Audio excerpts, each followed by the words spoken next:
testing, testing. Okay. Wow, well, okay. The reason I'm doing this, the reason I'm sat here like a vampire muttering into a microphone is, actually, I've no idea. I don't know what I'm thinking. I guess that if I don't make it, or none of us do, then there'll be something remaining, some fragment of the people who lived here. I don't know if you actually want to hear it, but there's not much I can do about that, so here goes.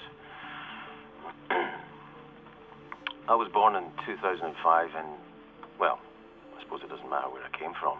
It's where I ended up that matters. The Ark. Eventually. Long story. And this requires a drink. Hang on.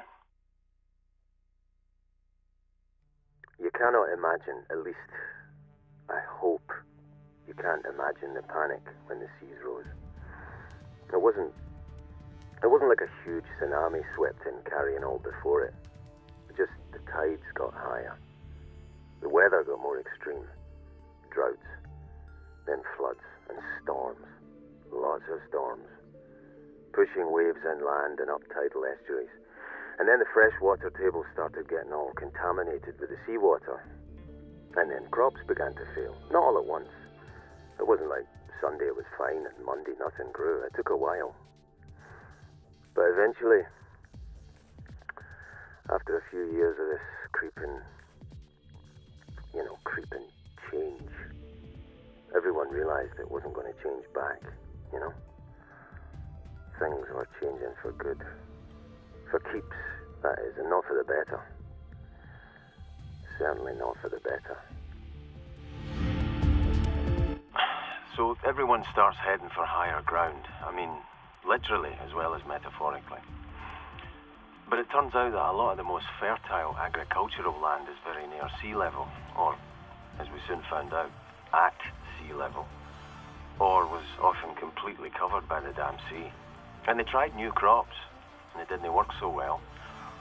And so we had to learn to live with the sea, and get our food and fresh water some new way. And of course, who'd been doing the most high-profile work on sustainable living at sea? The Ark. So, yeah, you could say the Ark was on all of our minds. Everyone had heard of the Ark, of course, but it was a bit of a joke. We'd seen the photo ops, but it was, well, it wasn't for us. That was where the celebrities went, and the dodgy gene scientists and the techno-hippies. And of course, it was all secret. No one knew what it was. Some bright sparks on the internet started working out flight times and fuel ranges for the aircraft that were coming back from Ark. Landing in San Diego, Puerto Vallarta. Well, before that got flooded. So then it was out of Guadalajara. Anyway, look, nobody knew for sure where the Ark was. And it was clear that that was the way the Ark wanted it. Things got really bad. Things got like you read about or, you see in the movies. Just every man for himself stuff. It's amazing how fragile a thing an economy is. People just started taking stuff because they needed it, or they thought they needed it, or they were afraid someone else would take it first.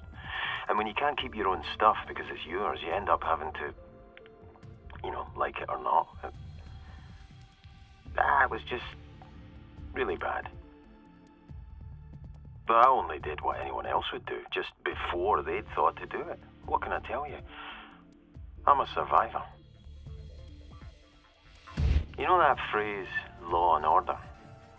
I always thought it meant the law, the police and the courts and that. But what it really means, what you really miss, is order. Is people getting along in peace, not shouting or grabbing or fights breaking out over nothing. Well, sometimes it wasn't over nothing. Sometimes it was food or water. Often water, actually. And sometimes it was medicine. People will do anything for their kids. Anything. But all I had was me. So I looked after me. because no one else was going to do it, were they? So I was working pretty hard, keeping body and soul together, you know. You couldn't afford to be too fussy who you worked for. I had some employable skills. Much more employable than in peacetime and plenty, you know. So I was doing no great, but okay, compared to most. But you could see that it was all sliding downhill. And then a pal I'd served with in the forces dropped me a line. Said he had a wee bit of business going. Needed someone he could trust. And we'd seen right by each other before, if you know what I mean. And he knew that I could handle myself in a tussle. And very handy that proved, as it turned out.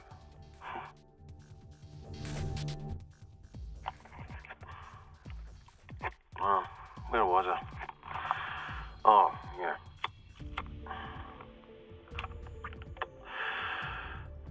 Yeah, it was a total mess. Huge herds of people. Mobs trying to get on board the ships. The only crowd control that works is bullet-based, you know? And the paying punters... Man, there's nothing more pathetic than millionaires who just realise their money won't buy anything anymore. Except a place on our deck. So there's a bunch of these punters. Sold off everything for the last official ship to Ark. And of course it's not official, it's a scam. But this one, the skipper, does actually have a decent notion where the Ark is. Unlike most. You'd hear of ships coming back after just a few hours. Minus all the punters, you know. And then picking up a fresh load of punters for all their worldly goods. Not my idea. Not my scene. Our ship was better class than that. Just. And these buffoons have no idea how to conserve water, you know. They're just panting away in the sun. And I was used to rationing my intake, keeping in shade, gob shut, you know.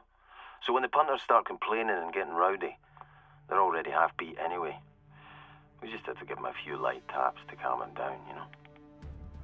It's all a bit tense and grumpy, but no one dead, no one deep-sixed. But man, are we glad to start seeing the mid-ocean marker boys saying, private property, turn back. And then we see the perimeter breakwater, and man, the size of that thing. That really is amazing. But the problem's not over yet. So it's all a wee bit tense. The Ark security chaps are pointing shooters at us, yelling at us to turn back. Our punters yelling and greeting. Someone drops something. It goes clang. And anything sounds like a bang when you've a gun. So someone starts slotting, you know, with a 9mm. Someone else opens up with an AR. Chaos. The punters are headless chickens. And I'm just keeping my head down.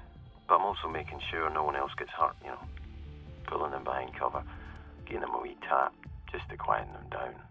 That sort of thing. And then when the drama calms down, security boards us this huge black Safi. I don't know he's the captain. He asked me my name and what I'm about. And after a 5-minute medical and oath, I'm barcoded, kitted out in blues, and drinking my first canteen of desalinated Ark water. I am now a proud member of security. New mob, same job. Kushti.